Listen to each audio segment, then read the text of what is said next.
enemy who plans to wipe out humanity. Today we recap the story of the live-action, Gintama, from 2017.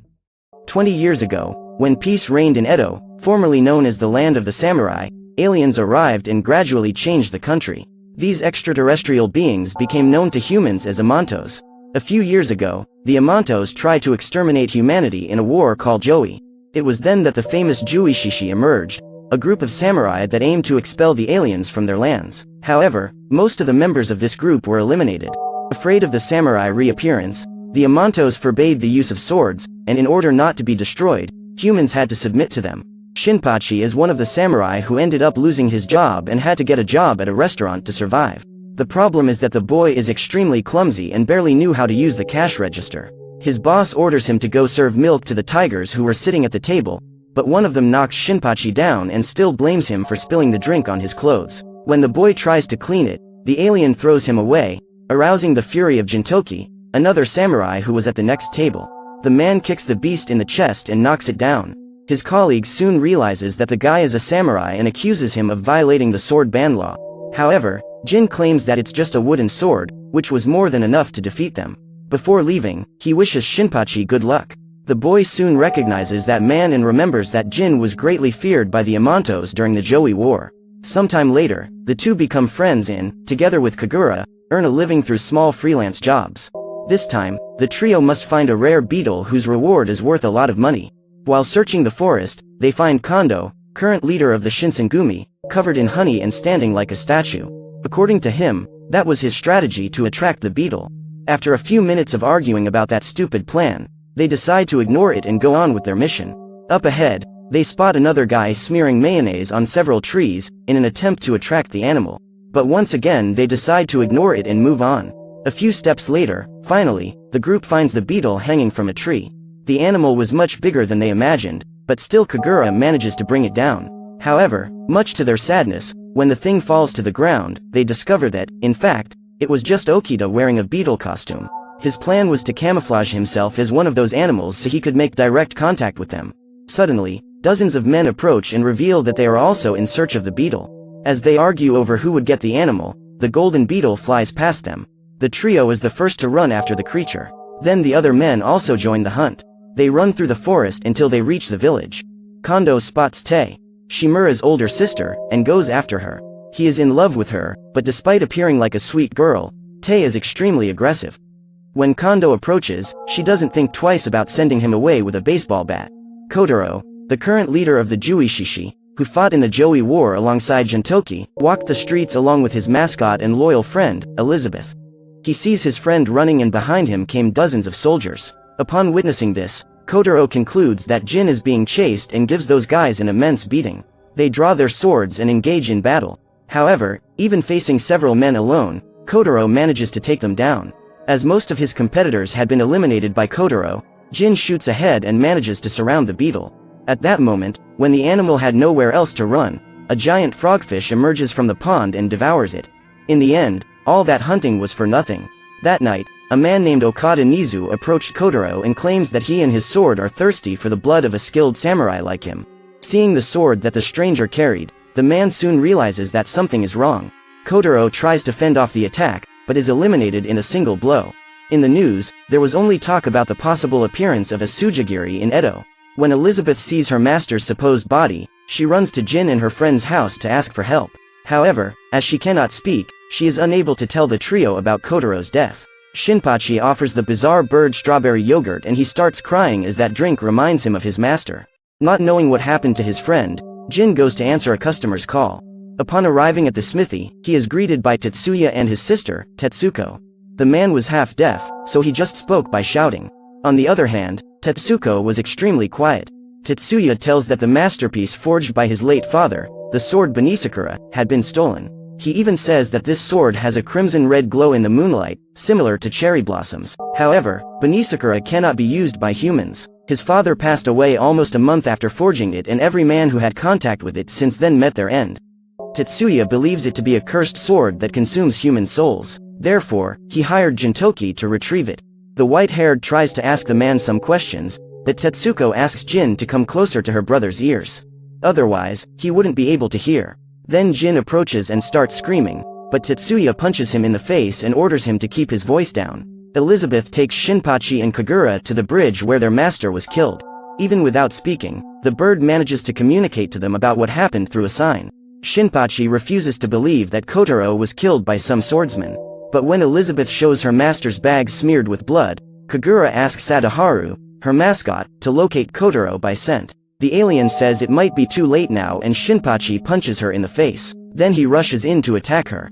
The boy gets out of control just imagining that the current leader of the Juishishi may have lost the battle against a Sujigiri. At that moment, while listening to a lecture from Shinpachi, the bird's beak opens and bloodshot eyes are revealed. A voice comes out of that costume and orders the boy to release her, if he doesn't want to be torn apart. Shinpachi walks away and asks for forgiveness. At that moment, Kagura approaches and informs him that he will accompany Sadaharu in the search for Kotaro. She also asks the boy to go look for the Sujigiri along with Elizabeth. After leaving the smithy, Jin meets Okita, who informs him of the swordsman who was killing people around town. The boy says that his sword has a crimson glow and Gintoki soon realizes that this might be the sword that had been stolen from his client. While lurking through the city's alleys, Shinpachi and Elizabeth are surprised by one of the villagers. He claims that the duo is very suspicious and orders them to leave. At that instant, Nizu approaches and uses his sword to pierce the man's back. Elizabeth tries to protect Shinpachi and is quickly eliminated. Now the mysterious man is about to kill the boy with his lightsaber, but Jin arrives just in time and snatches the sword out of his hands. In that instant, he discovers that that man was responsible for the death of his friend, Kotaro. A brutal battle ensues and Nizu uses the power of his sword to eliminate the white-haired who, to make matters worse, used a wooden sword to defend himself. The man knocks him under the bridge. But still, Jin doesn't give up. He continues the battle until his abdomen is pierced by the cursed sword. Seeing his friend in trouble, Shinpachi musters up the courage to act and rips the man's arm off in a single blow. Soon after, Okita appears along with dozens of other samurai, so Nizu realizes that he won't be able to win that battle and decides to flee. Now that the threat is gone, Shinpachi and Okita can take Jin to the hospital. He has a serious injury and his life is at risk. During his sword training, Kondo is visited by Okita and Tushi, his vice commander. They inform him that Takasugi Shinsuke, the most powerful and dangerous man in the Joi War, has returned to Edo as Nizu's ally. Joining them as Matako Kojima and Takechi Henpeita. The group had formed with the aim of reviving Kiheitai, an extremist Juishishi group. His plan was to organize a highly skilled armed group and start a rebellion. While walking through the streets of Edo, Kagura and Sadaharu find an abandoned ship. The girl asks the dog to go in search of Jin while she investigates the vessel. There, she finds a man standing on the pier playing an instrument. Kagura comes up behind him and points the umbrella towards him. The girl threatens to blow his head off if he doesn't show her the ship. However, as soon as the man turns to her, Kagura realizes that he is dangerous. Suddenly, a gunfight breaks out and the red-haired girl has to dodge the bullets. The shooter was none other than Mataka, one of Nizu's allies. Kagura hides and manages to surprise the woman. Now both are ready to shoot, with their weapons pointed at each other. But Kagura manages to distract her opponent and lands a kick hard enough to knock her out. While trying to escape, the girl is surrounded by dozens of samurai. However, none of them are a match for her. With her umbrella, Kagura manages to knock them all down, but ends up being shot in the back. Mataka is determined to eliminate her, but the girl is still alive and, even injured, does not intend to surrender. She shoots the samurai and runs away, until she reaches a secret room. Mataka chases after her and claims that now that Kagura has seen that place, she could no longer live. Seconds later, it's possible to hear a gunshot. The next morning, Gintoki wakes up. He is at his house being taken care of by Tae. The girl's job was to prevent the young man from getting out of bed until he was healed of his injuries. Jin tries to get up to go after Shinpachi and Kagura, but Tae quickly uses her naginata to stop him. Meanwhile, Shinpachi is on the streets looking for Kagura and finds Sadaharu. The dog guides the boy to the ship and he understands that his friend is inside. When he tries to get in to save her, he ends up being chased away by one of the samurai that prowled the place. Shinpachi then decides to come up with a new plan to get to the ship. Little did he know that Nizu was inside and, after hearing a lecture from Matako about her skill in battle, the man gets angry and uses Benizakura's powers to strangle her. A few seconds later, he let the woman go and states that even without one of his arms, he is still in perfect condition to eliminate the old heroes so they can become the legends of the next generation. At Gintoki's house, the doorbell rings and Tae goes to answer it. Surprisingly, the one at the door is Tetsuko. Hearing the girl's voice, Jin stands up and asks her to come in. The boy knows that Tetsuko is there to tell the truth about the sword, as clearly it wasn't just a cursed weapon. The young woman says that Benizakura was forged from the sword created by her father and has an automated system with electromagnetic waves and artificial intelligence. Benizakura is a parasite that uses the user's body as a host. She is able to record her battles, study and get smarter. Ultimately, Tetsuko enlists Jin's help to stop her brother, as he plans to use the sword's powers to destroy Edo. Tetsuya had asked for the boy's help just so that Benizakura could increase its skills by fighting him. The truth is that mighty sword had been forged by Tetsuya, in an attempt to surpass his father. Despite not agreeing with her brother's actions, Tetsuko cannot stop him alone. So she went to Gintoki's house to ask for help. However, the boy refuses to help her. He can't forgive the girl for not saying anything before he and his friends were hurt. Back on the ship, even after being shot, Kagura is still alive and better than ever. Even though she is being held prisoner, the girl is about to run out of the ship's food supply. Takechi notes that in less than 24 hours, all of her wounds have healed and she possesses strength far beyond the ordinary.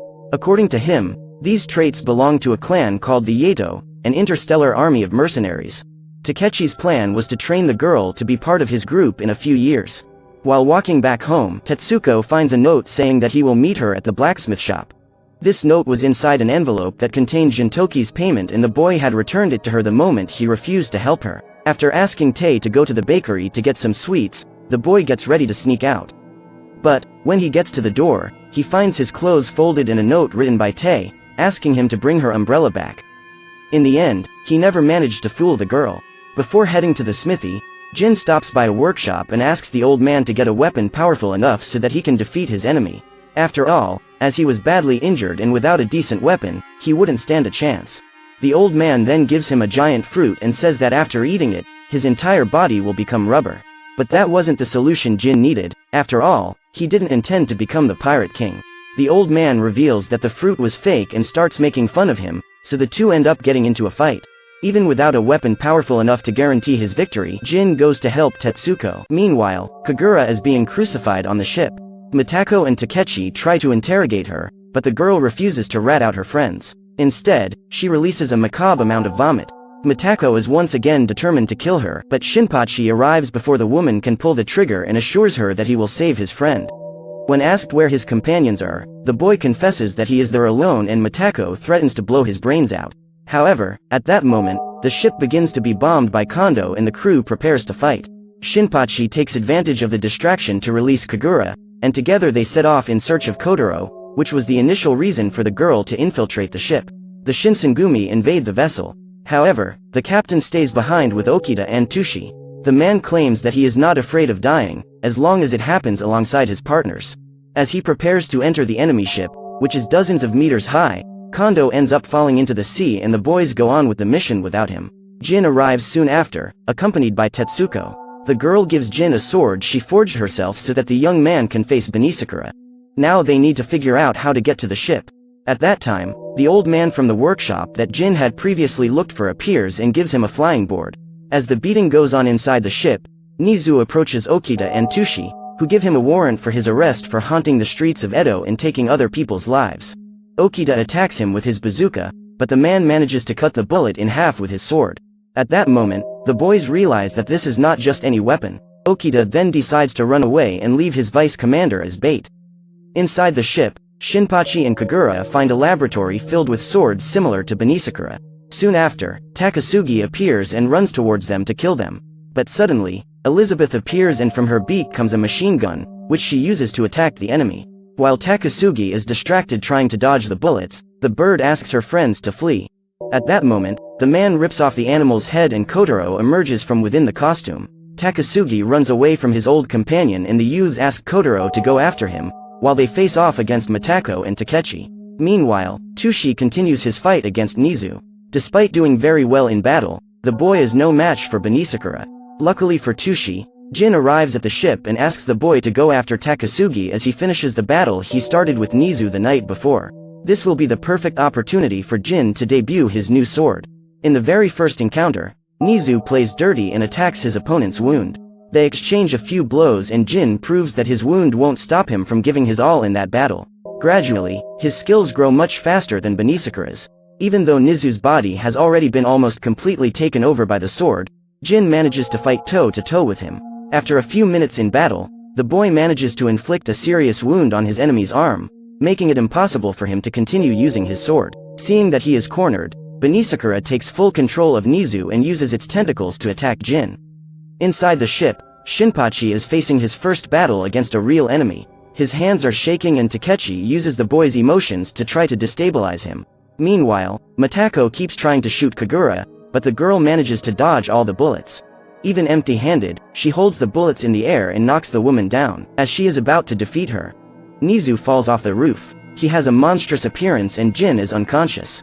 As he has totally lost control of his body, Nizu attacks his companion, Takechi. Mitako attacks him back and ends up becoming the next victim, now that he has lost consciousness. The man's body is fully merged with Benizakura. The creature forms a blade with its tentacles and intends to end Jin's life, but Tetsuko uses the sword, which she forged, to stop it. Kagura and Shinpachi team up with her in an attempt to destroy that monster. However, he manages to break free and attacks Tetsuko. To save his sister's life, Tetsuya sneaks in front of her and ends up dying. During this period, Gintoki regains consciousness and regains his sword. He faces Benizakura in a final blow and his sword ends up being cut in half. However, his blow was enough to destroy the monster and free Nizu from the control of his own weapon. After being cut by the blade of the sword forged by Tetsuko, the man finally finds his peace and his body disappears, turning into cherry blossom petals. Unlike her brother, the girl never wanted to forge a sword to kill, but to protect. And, finally, she accomplished her mission very well. As Nizu had been destroyed, Kotaro tries to convince Takasugi to abandon his plan to destroy Edo, but ends up being captured by an alien pig. Several other Amantos arrive on the ship and join it. Okita and Tushi meet up with Jin and the boy asks them to take his friends off the ship. He then goes after Takasugi and is surprised to find that his former comrade, the man who fought alongside him against the Amantos, has allied himself with them. An explosion happens and, with the distraction, Kotaro manages to get rid of the aliens that captured him. Mitako and Takechi regain consciousness and rush to defend their ally, but Takasugi orders them to get out, as he knows that at some point or another he will have to face Jin, so he prefers to do it soon. They start a sword fight, but end up tying in the first round. Then they decide to engage in hand-to-hand combat. Jin holds his opponent and slams his body against a metal plate. The boy was already very weakened and, after this blow, neither of them has the strength to fight anymore. Still, Jin stands up to end the battle and intends to use a sword to kill his childhood friend. However, he hesitates for a few seconds and a new explosion happens, now even bigger. Takechi helps Takasugi off the ship and Kotaro informs Jin that he planted a bomb there. In a few minutes, the entire vessel would be destroyed. He drags his friend outside and they both jump into the sea. Just then, Elizabeth appears with a parachute to save them. A short time later, the entire ship is destroyed and they safely approach the city. So what did you think of